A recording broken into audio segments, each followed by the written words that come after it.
So I'm going to give you some general tips about walking. Now, it could be that you're walking in heels or indeed walking in any type of shoes, but one should always try to remain elegant and poised no matter how you're walking. First impressions really count, and we notice how people walk. Grab your phone, take some videos of yourself, ask for feedback from your family and friends. Practice makes perfect. The first thing you want to think about is eye line.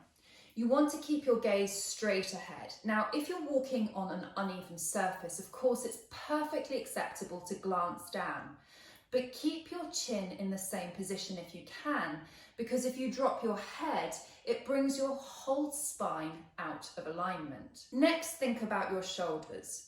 Now, whatever you've seen online, don't push your shoulder blades back together. All that does is it causes your ribs to flare, your diaphragm to lift, and it's actually really bad for your back and posture. However, depending on the strength of your chest and your back will affect how your shoulders sit.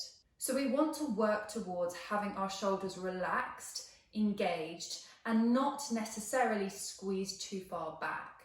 Although it can be tempting because you feel it gives you this presence to squeeze the shoulder blades together and push your chest out, it's actually really not very good for you. Next, your waist.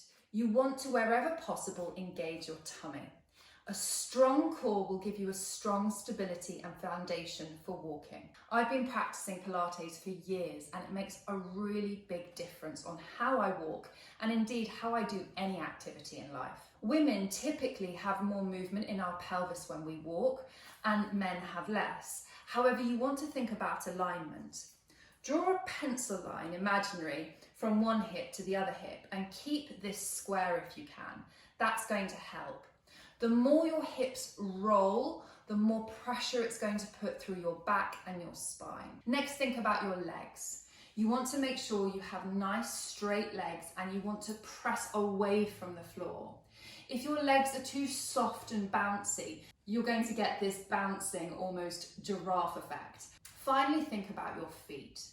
You can flare your feet or you can even grip your toes for better support on the floor, but think about the placement of the feet.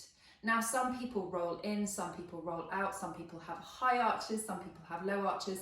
The most amazing thing about the human body is that we're all made uniquely and beautifully. Really work with your own body type and think about how your foot lands onto the floor. That's going to make a big difference as how you walk. Finally, your arms.